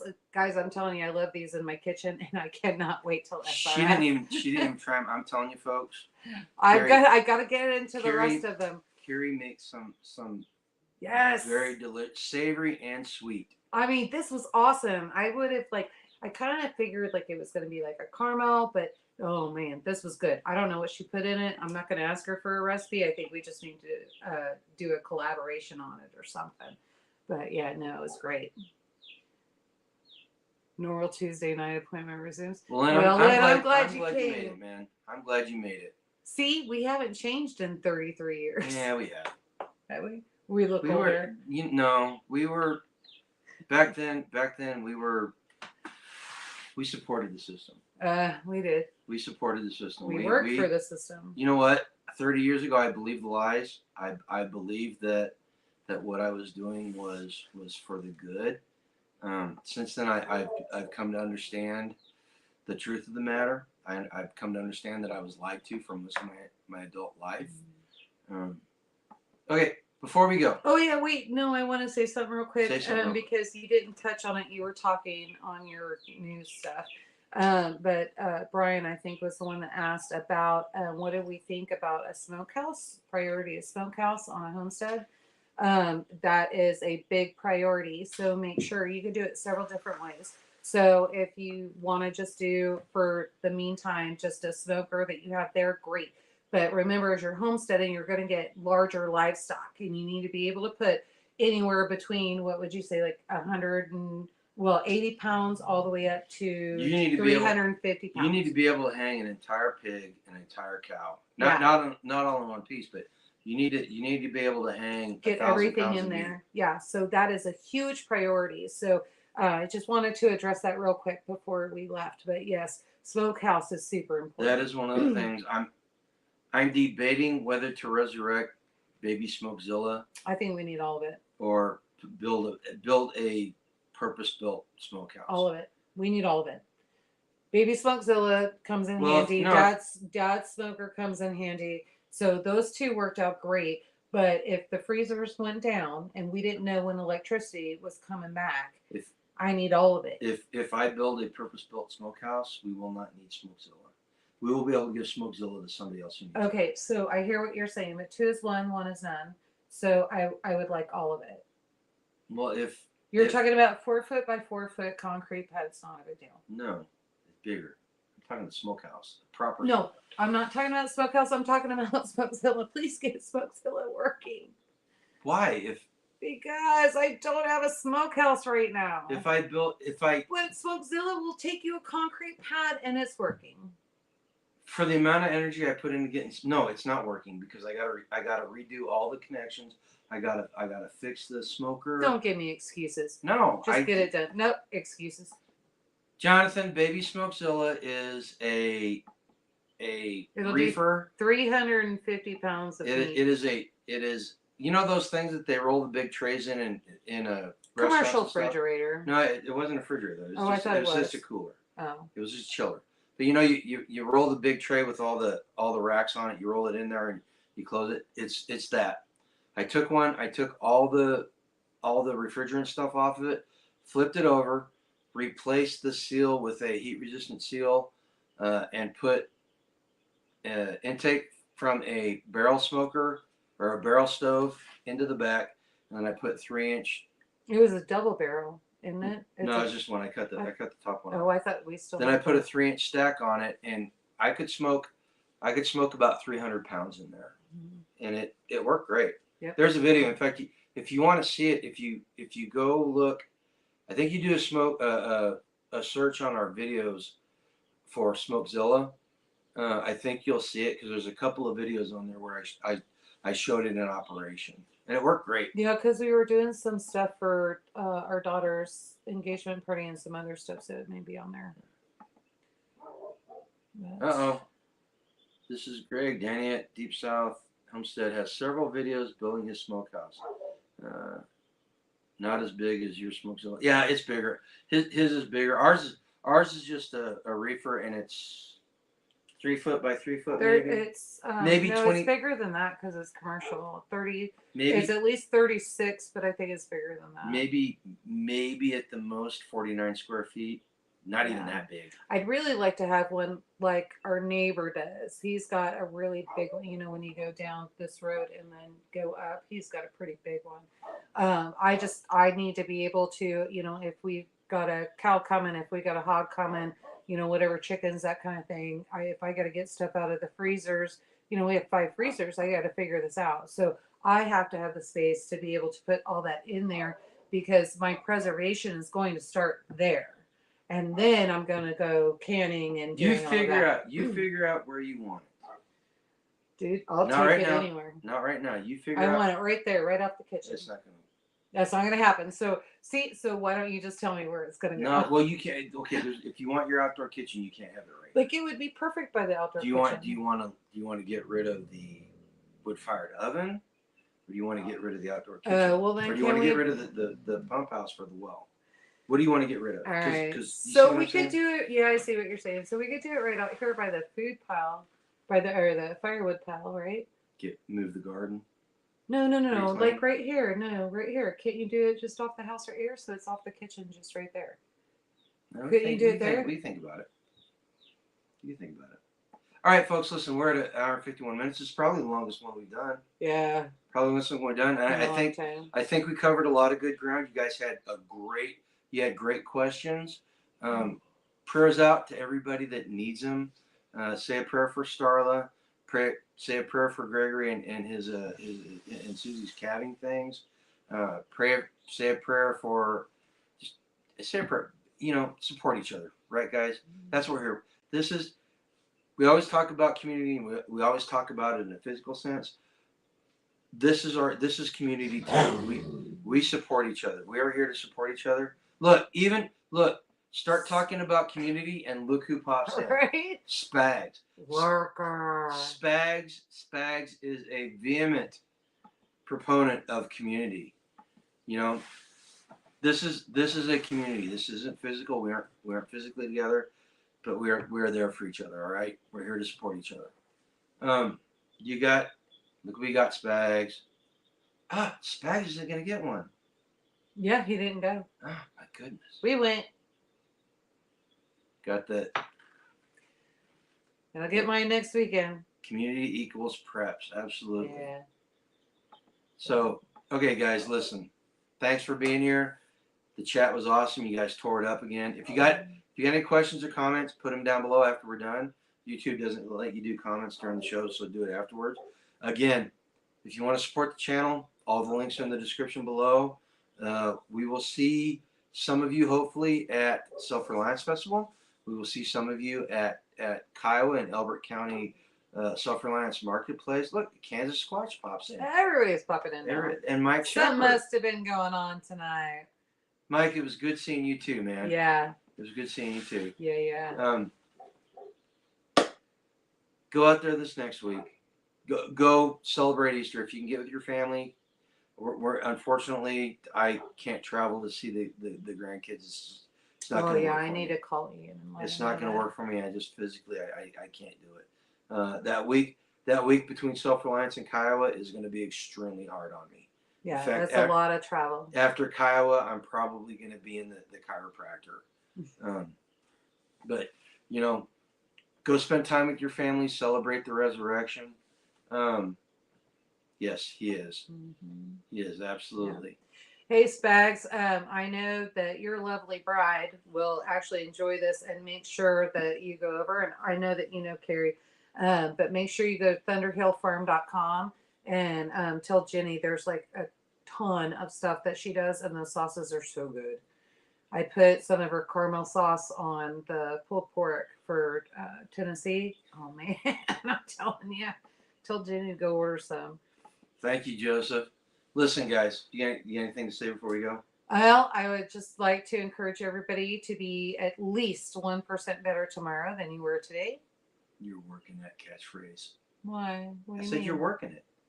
Oh, You're embracing is that it. good? You are pushing it. Because I'm trying to get my ass out of bed. I'm like so tired and exhausted, and I'm just trying to make sure, okay, I'm up, I'm awake, my eyes are open. Obviously, I need to get up and I need to move. And just as importantly as what she said, Go live a go life. out and done pursue free. a life done free tomorrow, guys. All right, Bye. take care. Well, eventually we're going to get out.